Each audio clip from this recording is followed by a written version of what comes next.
Sweet. Thanks, Mo. Far out. What an awesome night so far. My goodness. I feel so privileged to be here, to worship, to see these baptisms. It's awesome. You guys have signed up for something it's a bit tough. It's one we'll be talking about tonight, but something that's so awesome and rewarding as well. I can't see where you are. I'm just looking in this general. You might be here too, or over here. I don't know, but that's for you. Lottie, Hadley, and Josh. Anyway, for those who don't know me, my name is Mo. I used to come to the PM service here, but I'm a dad now, and I also like my sleep. And so it's just easier to come to the morning instead of being late at night. I'm old now. But I always love coming back, and it's always awesome. And tonight, I get the privilege of kicking off a brand new series called Everyday Faith. Kind of getting back to basics, like what does a Christian actually do every day? What does a follower of Jesus look like? What are some of the things that they do? Good for those who are new to the faith, good to those who are just checking it out, or those who have been following for a minute. There's a devotion plan to go along with it, so I'd encourage you to get on top of that. It's going to be good. But before I get into my message tonight, I just thought I'd give you guys a bit of an update on just two pretty big changes going on in my life. The first one is Malia, my daughter. She's getting bigger. I've got some photos up here. That's it. Oh, thank you. Me and my wife Mandy make cute babies. What can I say? But she's 7 months now. Time just flies. It's crazy. But I love her. She's great. That's her right there. Right on time. Shout out, baby girl. But yeah, so it's a big change in my life. But she's so good. I love her so much. And the other big change, to the joy of Mandy, my wife, is I've started wearing shirts that aren't black. Tonight I'm wearing a red, got the red checker. I mean, I know black is kind of woven in there too, but for the most part, come on guys, baby steps. Mandy's been on me to mix it up for ages, and now I'm actively trying to shake things up. And I remember when I first kind of flirted with the idea of branching out of black shirts, and I went to the shops. And I went to this one store. I could not tell you the name for the life of me because it's one of those bougie kind of ones. And I went over to the rack and I picked up this shirt and I'm like, dang, that's nice. It was so soft. It was probably one of the softest shirts I'd ever held. It was looked like it'd fit me really well. It was grey, so not quite black, but kind of moving into that direction. And I'm like, heck yeah, I'm gonna get this. And then I looked at the price tag. And that mug was $130. And something really strange happened because I'm all of a sudden I went, you know what? It's actually not a good shirt at all, really. It's too soft, it actually rub against my skin. You know what? It's actually not even that great. So I put it back and I went to Kmart and I bought a $10 shirt. So I'm cheap, all right? I don't like too expensive stuff, but nah, for real. It was actually a great shirt, but I just wasn't willing to pay the price. This points to a bit of a principle that often really good things come with a cost. You want a really good piece of steak? It's going to hit the wallet pretty hard. You want to really get in shape? It's going to cost you eating certain foods. It's going to cost you pain and time and effort heading to the gym. You want to buy the latest iPhone or the latest console? It'll cost you buying other things so you can save up for it because they get expensive these days. But often good things come with a cost, and if we want it, we have to pay. And this brings me to my topic tonight. Because see, when it comes to following Jesus, when it comes to being his disciple and living out the Christian faith every day, it's the exact same thing. Following Jesus comes with a cost. There's things we have to give up. Things we have to let go of. There's things we have to do and things we have to endure and embrace, some which might be tough and might not feel natural at first, but following Jesus comes with a cost. And to be honest, it's a pretty hefty one. But for followers of Jesus, there's no getting out of it. We're signing up for these things. And so tonight I want to speak to a few different people.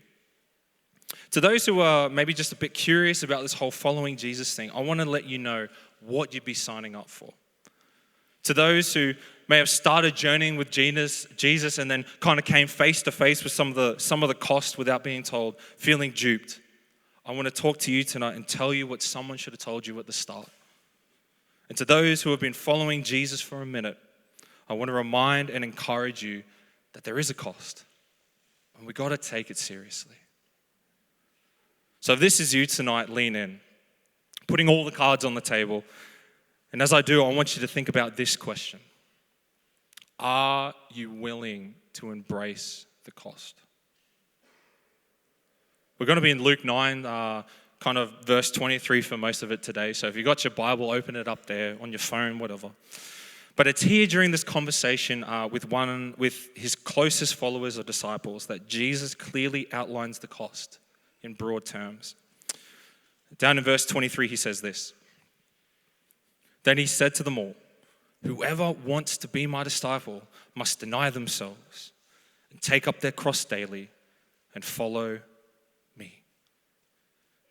From this, we see three kind of interrelated, overlapping requirements that Jesus gives that we have to embrace if we truly want to follow him. Now, I might be a bit brief because of time tonight, but really, if you have any questions or you want me to expand on anything, please come up and talk to me. I'll be around somewhere, and I'd be keen to chat if you want to chat. But off the bat, the first requirement is this. This is the first thing it's going to cost you. Following Jesus means embracing sacrifice. Off the rip, Jesus goes, you want to follow me? Well, you got to deny yourself.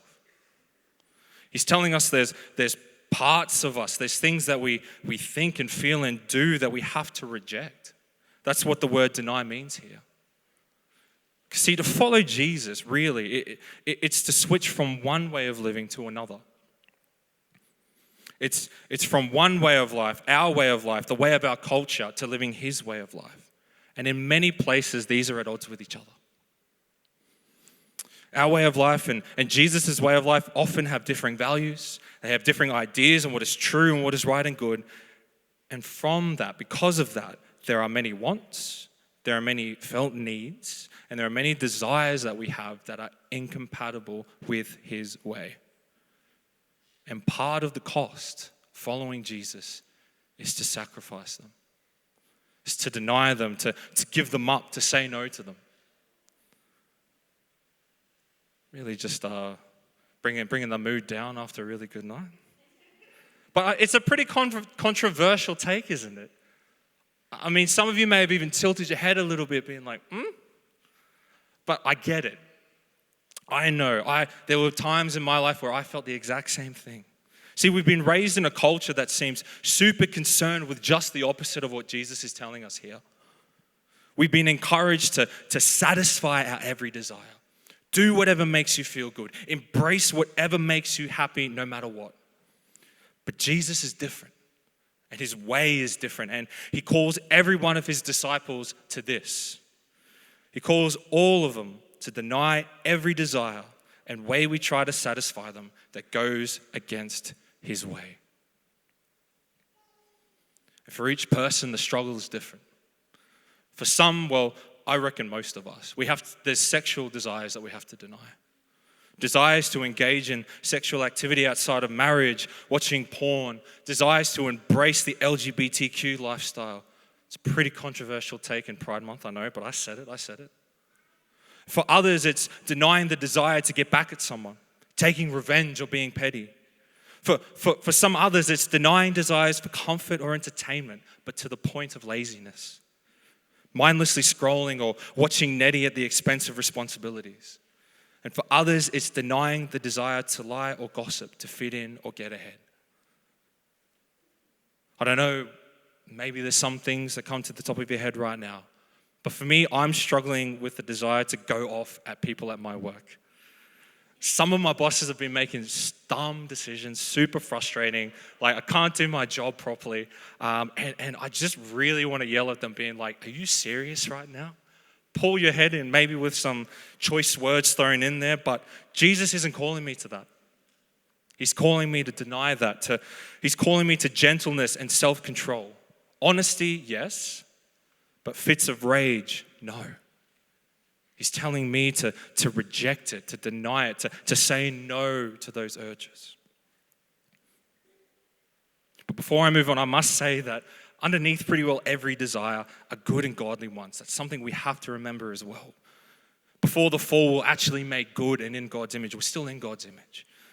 But desires for sexual intimacy and justice and comfort and acceptance are all good. They're all God-given. But the things I mentioned before, they're just misaligned. They step outside of God's created order. They're disordered desires. And we have the Bible to kind of help us weed through and navigate and recognize which is which.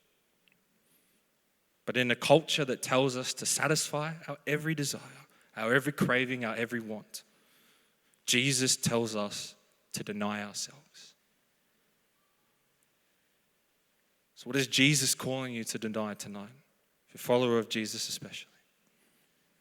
Following Jesus means embracing sacrifice. And the second thing it means embracing suffering. After saying to his disciples, man, you've got to deny yourselves. He then goes on to say that you must also take up your cross daily. And as I was kind of like writing this, I really need a story here. And for some reason, it just looked in like a core memory from my childhood. I was in grade 7, not grade 7, I was in grade 2. I was 7 years old. Maybe it's something I need to go to a therapist about, Sam. I might talk to you later. Nah, joking. But anyway, I was in grade 2, and I don't know if they still do this, but we used to have like school swimming lessons. Is that still a thing? Yes? Okay, cool. Well, anyway, back in the day, I was going to Strathpine West State School, which is in Strathpine, would you believe? And I remember, it was grade 2, so obviously I didn't pack my swimmers. My mum packed my swimmers. And what she packed as my swimmers was budgie smugglers. DTs, the old Tony Abbott on the beach styles, And, I didn't know any different. I was 7, for goodness sakes. And so I put them on at school because apparently we did that instead of getting changed at the pool. Look, I don't know. It was so long ago. But I put them on, and I remember coming out of the bathroom, and then I remember this one kid just absolutely laughing at me. They were like, man, yeah, exactly what you guys did before, though. So don't go, now. No, I'm joking. But he laughed at me. He's like, oh, you look stupid. What are you wearing that for? That's weird. That's different. And man, I was so humiliated. I felt embarrassed. I'm pretty sure I cried and wanted to go home. Wanted my mum. But I felt shamed for being different. And in a way, in a kind of roundabout way, okay, it's not a direct. But this is part of what Jesus is getting at here when he says to take up your cross daily. The imagery of a cross and Roman crucifixion conveyed a sense of humiliation of one thing, but also pain and death. It was literally an instrument of enacting the death penalty back in the day. And it is these things that Jesus says his followers will experience because of this new way of life that I kind of just said just before. Will experience pain, humiliation, and suffering. And Jesus himself faced these things. He wasn't above it either. See, if we go back up in verse 22 of Luke 9, it says this. And he said, this is Jesus, the Son of Man must suffer many things and be rejected by the elders, the chief priests, and the teachers of the law, and he must be killed, and on the third day be raised to life. See, the way that Jesus lived his life and the invitation that he extended to people to come after him, it challenged the status quo. It challenged people's ways of life as they were, and it especially did it of the religious leaders of today, rubbed them the wrong way. And so he was met with hostility and suffering and rejection all throughout his ministry. You read any of the Gospels, you get to see it. And eventually all that would lead to his death. And if Jesus faced these things, so will his followers.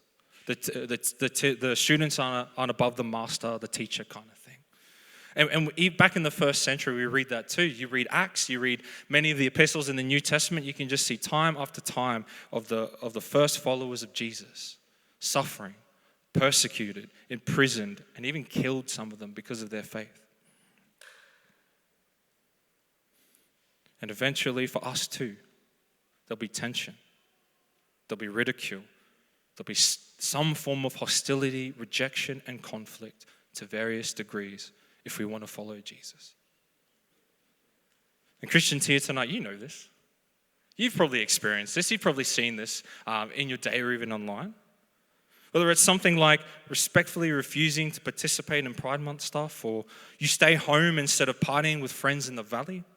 You say you don't watch certain shows or go to certain places because you have convictions about them. You don't hang out with friends because you have church or faith commitments. At some point, people might say or think that you're a bit silly. You're a bit stupid and even a bit of a bad person. There's a level of tension. There's a level of friction, which is only increasing in the West. But overseas, it's so much worse. In many countries around the world, in China, in Russia, even in some other countries, some kind of like Eastern countries, people are kicked out of their homes. People are kicked out of their communities. They're imprisoned. They're tortured and killed for their faith. And what's even crazy is they knew this going into it. And yet they still chose Jesus anyway. They embraced the cost. Following Jesus means embracing suffering. If you're a follower tonight or you're thinking about following him, we have to both expect it and be okay with it to a certain degree. Because following Jesus means embracing sacrifice, and it means embracing suffering. And finally, following Jesus means embracing submission. Jesus finishes his short but powerful sentence to his disciples. And he says this: whoever wants to be my disciple must deny themselves, take up their cross daily, and follow me. Followers of Jesus follow Jesus. Literally in the name, guys. They don't follow themselves. They don't follow their friends. They don't follow a life coach or a spiritual guru. They don't follow a different God or the surrounding culture. They follow Jesus, staying close to him, learning from him, becoming like him. It's kind of the idea of a rabbi and his students back in the day. There's no half in and half out. It's all or nothing. It's his way or the highway. Because the cost of following Jesus is that ultimately your life is to do what pleases him. Everything you think, feel, believe, and do is submitted and surrendered to Jesus. Your hopes and dreams, surrendered to Jesus. Your desires, surrendered to Jesus. Your plans and purposes for your life, surrendered to Jesus. Your preferences, your identity, surrendered to Jesus. Your whole life is now lived with the sole purpose of doing what pleases him. Living as he wants. Doing what he would have you do. And me in real time, I'm really wrestling with this. I'm dealing with this. I'm in the middle of, am I going to embrace this part? I kind of get this sense of a calling into pastoral ministry one day. And I don't know, like recently I've been getting the itch to just jump into it. I've a bit dissatisfied with my work. Maybe it's the dumb decisions I talked about a bit before. I don't know. But I'm getting the itch anyway to jump into what I've been studying for, what I've been training for, what I think God has called me to. He's pointed me this way for my life direction. And I'm like, I want to do it. I want to jump in, but am I trying to jump the gun? Is the itch just impatience? Is it just because I'm having a crappy time at work? I'm not too sure. I want to do one thing. I want to jump out and jump in. But me and Mandy are kind of seeking God at the moment. Like, we're submitting it. We're surrendering it to Jesus. Being like, what do you want me to do? What do you want us to do? There's kind of like an opportunity that's come up a bit recently. And I'm like, is this it? I'm not too sure. And at the end of the day, if God says yes, awesome, I get what I want. Because what I want is what he wants. That's the whole surrendering bit. But if it's not, if God says no, if he says wait, if he says not yet, I've got to be okay with it too. Because my life is to do what he pleases. My life is to live how he would want me to live. Do what he wants me to do. That's all I want to do. The cost of following Jesus is that your life, my life, our life is not our own. No longer do we live for ourselves, but instead we live for him. Perhaps God brought something to your mind right now too. Something he wants you to surrender. Let us echo the words of Jesus. Let that be the cry of our life. Not my will, but yours be done. Following Jesus means embracing sacrifice, embracing suffering, and finally embracing submission. That's the cost of following him. So you good? You ready to jump in? Not quite a good salesman, am I? But look, I've got to be honest. Jesus was honest about it, so do we. It's tough. It's often not easy. It often doesn't feel great. It often takes actually a lot of effort on our end. And as I was kind of like thinking about the cost, thinking about how tough it is, kind of led me to think about my marriage. Now, stay with me. I know that sounds awful, but stay with me, all right? It'll get better. I ran this past Mandy. She knows. She's okay with it. But in a sense, marriage is kind of like this of following Jesus. I'm leaving my old single life behind, and instead I'm embracing married life. Old single Mo is dead. He's gone. Now it's married Mo, and now I have to get rid of some of the things that I used to do. Fam, back in the day, I used to just go to work, come home, and grind Call of Duty for hours. Like, in my prime, I was the best. I would clap each and every one of you. But today, not so much, all right? But I can't do that anymore, can I? Not when I have a wife, not when I have a kid to look after. Hey, Bob.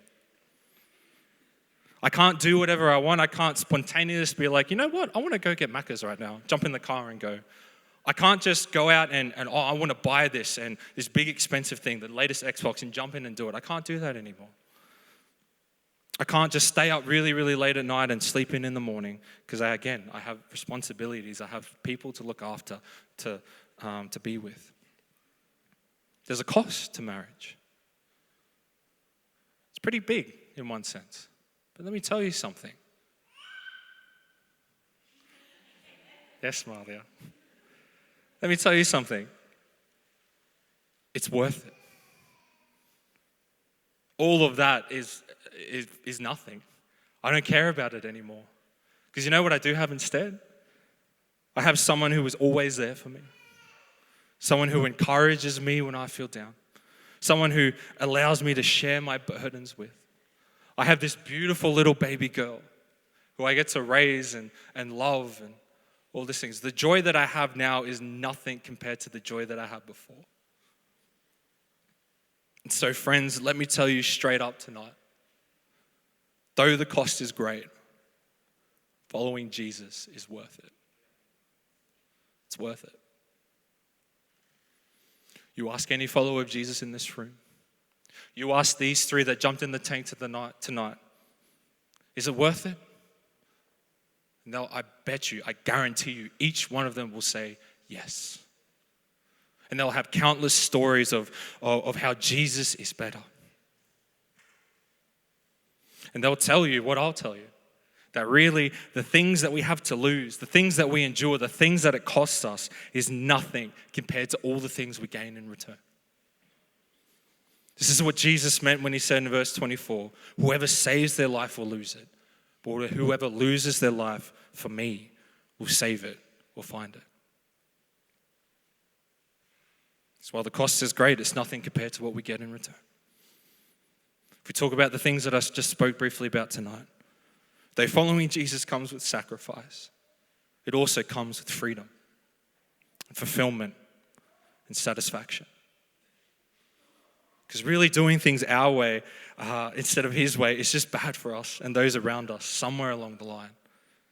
Addiction, loneliness, division, abuse, trauma, emptiness, all of these things come from our way somewhere down the line. But when we follow the one who designed us, and when we follow the one who loves us and what's best for us, we find freedom from addiction. We live happier, more content and fulfilled lives. We're truly satisfied without being left wanted. He's the fount that never runs dry. Drink from this well and you'll never go thirsty, as he said. Though following Jesus comes with suffering, it also comes with true joy,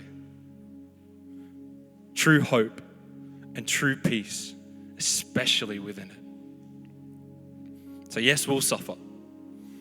Yeah, it's going to be tough, and at times it's going to be really bad. But you know what we also have during these times? We have a joy that can't be taken away by our circumstances. We have a hope knowing one day that Jesus is going to make everything right. And we have true peace, knowing that the sovereign Lord of the universe sees us, cares for us, and is with us every step of the way. And though following Jesus comes with submission, it also comes with life, with meaning, with purpose. Everything we do matters. Everything has eternal significance. Nothing is wasted. We all have a divine purpose. There's stuff that Jesus wants you specifically to do. And we get to live in close, right relationship with God through Jesus, our Savior. And something I should have added to this that I thought of in the car is we also have provision in every one of the circumstances of the cost. We have provision of power to overcome our desires. We have provision of grace when we stuff it up. We have provision of comfort and hope in the midst of suffering. And we have the provision of God Himself, of a better way when we submit our lives surrendered to Him. We have meaning. We have purpose. We're truly fulfilled. Following Jesus comes with a cost, but man, it's worth it. Amen, somebody. It's worth it. And so tonight, Jesus is inviting you to follow Him. He's extending out His hand. He's calling you by name. Follow me. To those who haven't journeyed with Him at all, He's saying, leave your old life behind and embrace my better way. Follow me. To those who stopped walking with Him for whatever reason, He's saying, turn around. Walk with me once more. Pick up where you left off. Follow me. To those who have been following Him for ages, He's calling you deeper. To deeper surrender, deeper intimacy with Him, deeper into life with God. Follow me. Jesus is saying to us right now, follow me. And if you're sitting there thinking that there's no way Jesus will let you follow Him, Mo, you don't know what I've done. You don't know what I'm like. You don't know the things that I'm doing even right now. Ain't no way that Jesus will accept me. He won't let me follow Him. Let me tell you tonight that that's the biggest lie straight from the pits of hell. Jesus never, let me repeat, never turns away those who turn to Him. Because He loves you. He cares for you. He loves you more than you can possibly think or imagine. He loves you so much that He saw the cost of His own life worth it for you to be with Him. Jesus lived the perfect life, the true and good life that we were meant to live, rejecting everything that didn't align with it. And Jesus surrendered Himself to the Father's will, suffering and dying on the cross, taking on all our guilt, all our shame, all our punishment owed to us to make right the wrongs that we have done. And now He's alive. And now we can follow the risen Lord. So let tonight be the night. He's calling you by name. Stacy. I don't know if there's Stacy's on here. But He's saying to you right now, follow me. Take upon my yoke, my burden, which is actually light. Carry the cost of following me, but let me give you so much more in return. Follow me.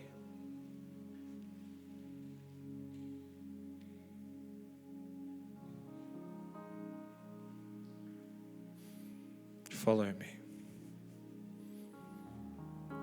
So let tonight be the night. If you want prayer for anything that I might have talked about, or even just prayer and help of going along this journey of following Jesus, there's going to be some guys down here who would love to pray for you, help you in any way that they can.